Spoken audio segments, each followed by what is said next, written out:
হেই viewers, আজকের ব্লগটি থাকছে ভাইরাল গিলাগাছ সাধু বাবার আগমন এবং অদ্ভুত কিছু দৃশ্য নিয়ে। আপনারা অবশ্যই দেখবেন ব্লগটি। হেই আসসালামু আলাইকুম ভিউয়ার্স, কেমন আছেন আপনারা সবাই? আশা করি সবাই অনেক ভালো আছেন। তো আল্লাহর রহমতে আমরা অনেক ভালো আছি। আজকের ব্লগটি থাকছে ভাইরাল গিলাগাছ এবং অদ্ভুত কিছু দৃশ্য নিয়ে।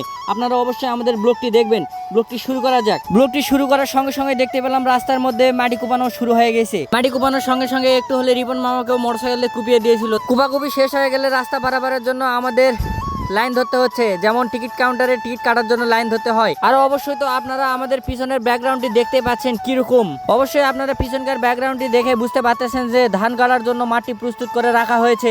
আপনারা যারা যারা ধান গাড়তে ইচ্ছুক তারা অবশ্যই এই মাঠে আসে ধান গাড়ি দিয়ে চলে যাবেন। মহসিন ভাই আমাকে এখন বলতেছে যে এই তোর ধান গাড়াগাড়ি রাখ, এখন সামনে দেখ সুন্দরী সুন্দরী আপা, এবং রিপন মামা করছে আমার একটা আপা লাগবে, তুই তাড়াতাড়ি আমাকে একটা আপা পড়ে দে। আমি বললাম যে না না, আপা পড়ে দেওয়া যাবে না। আপা পড়ানোর কথা বলতে বলতে হঠাৎ করে আমাদের চোখে বললো পদ্ম ফুল। পদ্ম ফুলগুলো পুকুরে ফুটে থাকা দেখতে অনেক সুন্দর লাগছে। আপনাদের কেমন লাগছে তা অবশ্যই কমেন্ট বক্সে জানাবেন। এবং তার পাশাপাশি আমরা শালবাগানের মধ্যে ঢুকে গেলাম। এই শালবাগানকে ছোটখাটো ভাষায় সুন্দরবন বলা হয়। সুন্দরবনে ঢোকার পরপরই শালবাগানে ঢোকার পরপরই হঠাৎ করে আমাদের চোখে বললো কিছু চাঙ্কু মাঙ্কু ছেলেপেলেরা ইডিস পিটিস করে জঙ্গল থেকে বের হয়ে চলে আসতেছে। আর জঙ্গলের পাশে একটা দোকান রয়েছে, দোকানের মধ্যে কাকা আর কাকি বসে টিভি দেখতেছে। কি রোমান্টিক সিন, আহা কি সুন্দর। একটু এগোতেই দেখা গেল যে সুন্দরী আবার রাস্তায় ধার দিচ্ছে। এই দেখে মহসিন ভাই আমাকে বলতেছে, সোনাম তুই আমাকে ওইটা এনে দে, আমার ওইটাই লাগবে, বাসা বাড়িতে আমার সুন্দর করে ঝাড় দিয়ে দিবে। এবং কথা বলতে বলতে চলে আসলাম আমরা ভাইরাল গিলাগাছের সামনে। আপনারা অবশ্যই তো ভাইরাল গিলাগাছটিকে চিনেন এবং দেখতেছেন। এই ভাইরাল গিলাগাছটি রয়েছে দিনাজপুর জেলার বিরামপুর থানার ক্যাটরা বাজারের সাইডে।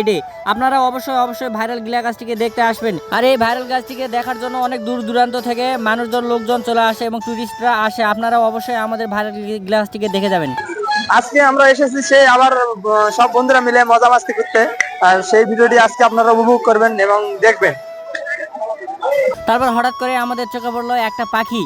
এই পাখিটা কে কিরকম ভাবে চিনেন এবং কে কি নামে চিনেন আপনারা অবশ্যই আমাদের কমেন্ট বক্সে জানাবেন। জানাজানির পর এটাও আমাদের কমেন্ট বক্সে জানাবেন যে আজকের ভাইরাল গিলা গাছটি আপনাদের কেমন লেগেছে, অবশ্যই আমাদের কমেন্ট বক্সে জানাবেন। এবং তার পাশে রয়েছে অসংখ্য দোকান এবং দোকানের মধ্যে রয়েছে অনেক, আর এখানকার দোকানগুলোর মধ্যে খাবার রয়েছে ফুচকা, চটপটি, মাকা, ভাজি টাজি ইত্যাদি আরো অনেক রকমের খাবার রয়েছে। আপনারা অবশ্যই আসে দেখে যাবেন। আর হঠাৎ করে চোখে পড়লো আমাদের গিলা গাছের বীজ। হঠাৎ করে আমরা সেই গিলা গাছ দেখতে আইছিলাম।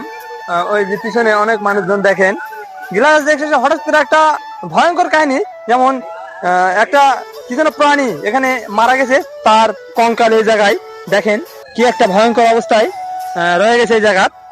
সেটা দেখে প্রথমে ভয় লাগলো, তারপর দেখতেছি যে না, এটা হয়তো কোনো ছাগল বা কোনো কুত্তা এরকম কিছুর মাথা হয়ে থাকবে। সেটা দেখে আমাদের ভয় লাগলো। আর আমাদের বন্ধুরা সবাই একসঙ্গে আছে। আর পিছনের দৃশ্যটা দেখলে তো অমায়িক দৃশ্য, এত মানুষজন ছোটখাটো একটা জায়গার মধ্যে।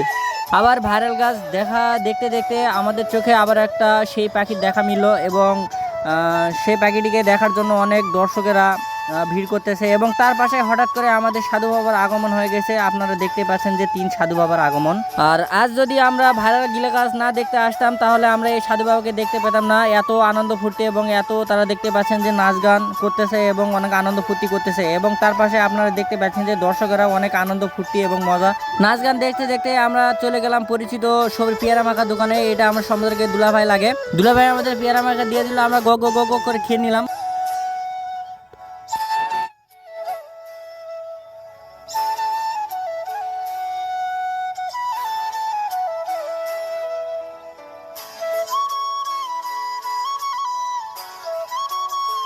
তো আজকের আমাদের গিলা গাছ দেখা শেষ। তো আজকে আমরা ব্লগটা এখান থেকে শেষ করতেছি। আজকে আমরা সবাই বাসার জন্য রওনা দিচ্ছি। আমরা এখন বাসায় চলে যাব। তো আল্লাহ হাফেজ।